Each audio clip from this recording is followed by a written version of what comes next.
मैं जो अपने कोर्समेट्स को मिला हूँ ना, वो सारे तो लाहौर में सर्व कर रहे हैं। वो कह रहे हैं कि जी सारा का सारा चीज़ ऑर्केस्ट्रेट की गई थी।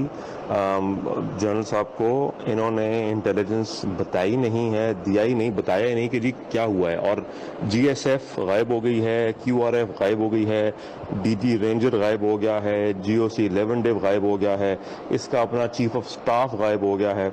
इसके साथ सलमान के साथ एंड पे वो कहते हैं एक एमटीओ यानी कि आपका जो ट्रांसपोर्ट ऑफिसर एएससी का होता है वो था, एक मेजर साहब, एक इसका कर्नल स्टाफ भागा भागा आया है, वो इत्तेफाक से पीछे रहता था शलवार कमीज में, और दो और कोई ऑफिसर थे, एक इसका स्टाफ ऑफिसर था और एक और था। इन्होंने 15-20 मिनट निगोशिएट किया इन लोगों के साथ, और कहते हैं फिर बाद में वो शुरू में कहते हैं, बल्कि शुक्र है कि शुरू के जो 4-5 लड़के पीटीआई के अंदर पहुंचे हैं वो पठान थे। तो कहते हैं उनमें से एक ऑफिसर जो था, मेजर जो था, ही वॉज अ पठान, तो उसने उनसे पश्तो में बात की। उसने कहा कि यार अंदर बेटियां हैं और बहनें हैं। तो वो कहता है फिर पीटीआई वालों ने लोगों को थोड़ा पीछे किया है। उन्होंने कहा कि जनरल साहब हम आपको कुछ नहीं कहेंगे, बट आप निकलें यहाँ से। बट जनरल साहब रिफ्यूज। फिर इन्होंने इवेंचुअली कहते हैं पीछे से तोड़वाया है, दीवार तोड़वाई है। कहते हैं अंदर उनका एक कुक था, एक ड्राइवर था, और एक आधा कोई और जो ना अंदर गार्ड सेंट्री था जो रह गया था। पूरी की पूरी यूनिट जो 58 फील्ड बटालियन है, जो उसकी जो 75 लोगों की गार्ड होती है, वो गायब हो गई थी। क्यूआरएफ गायब हो गई थी। वो कहते हैं पीछे से डीजी रेंजर्स को इसने फोन किया, एसपी को फोन किया, किस बंदे ने फोन नहीं उठाया। कहते हैं फिर इन्होंने भागे वहां से, तोड़वा के गेट पीछे से दीवार तोड़ी है, और साथ में नेबर्स कोई रहते हैं, उनकी गाड़ी उन्होंने मांगी। उन्होंने कहा कि हमें चाहिए गाड़ी, आपा साथ है हमारे, फातिमा आपा और बच्चे साथ हैं।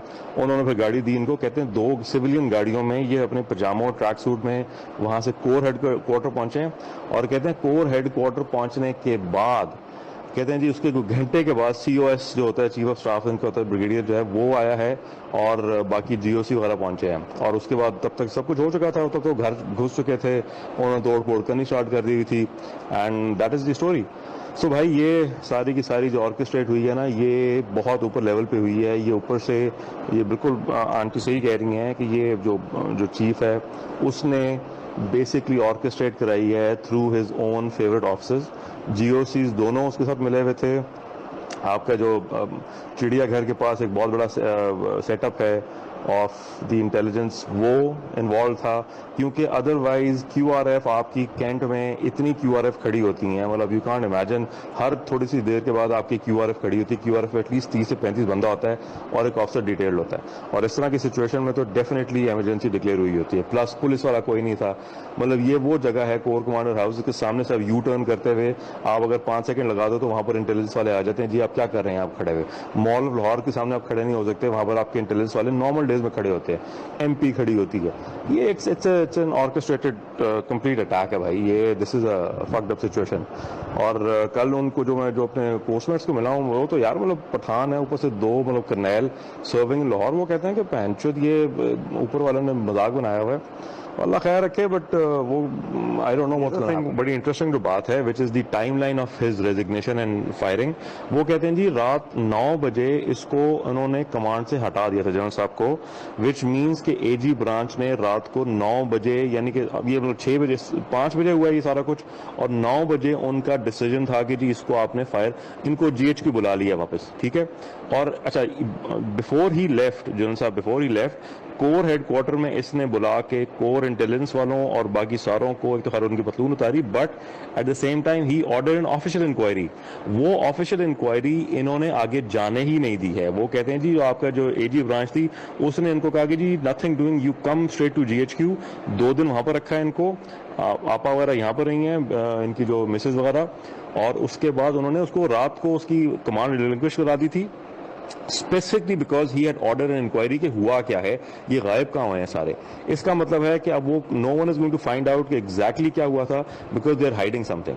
अगर इनको इतना शौक होता तो ये इंक्वायरी चलने देते, इनको इतना शौक होता अगर अपनी वो साथ करने का, रखने का, तो इंक्वायरी चलने। इन्होंने इंक्वायरी नहीं होने दी है। इन्होंने कहा कि जी in 3 to 4 hours he was fired, basically remove from his post, and then he was asked to resign. So ये बड़ी एक लंबी स्टोरी है, और ये बहुत बड़ा कवर अप है। और अच्छा, A lot of people are now saying फौज के अंदर कि ये इरादा इनको ये नहीं था कि सब कोर कमांडर घर के अंदर तोड़वाएंगे। इनका इरादा था कि कोर कमांडर की फैमिली या कोर कमांडर को खुद इन्होंने शहीद करवाना था, ताकि PTI would have been completely जो है ना disbanded as a terrorist organisation. But वो अल्लाह का करना था, या मतलब जनरल साहब की अपनी वो, अच्छा पहले जनरल साहब आपा ने और जनरल साहब ने 15 मिनट उनको कहा कि बेटा हम आपको चाय बना के देते हैं, आप बैठो यहाँ पर आके हमसे बात करो, और बाय दैट टाइम खैर एनीवे सिचुएशन निकल चुकी थी। सो उनकी अल्लाह ताला ने उनको बचाया है और उनकी इज्जत रखी है। So it's a very very serious situation and the trust in the top tier is now completely eroded. मुझे नहीं पता कि कैसे चल रही है इस वक्त फौज जो है, क्योंकि ऊपर वाला जो भाईजान जो हमारे जो इमाम साहब बैठे हुए हैं उनके बारे में तो जो कल वो जो 3-4 करनैल बात कर रहे थे, आप सोच के हैरान हो जाते हो कि हाउ इज दिस यूनिट और this command working. But anyways let's see.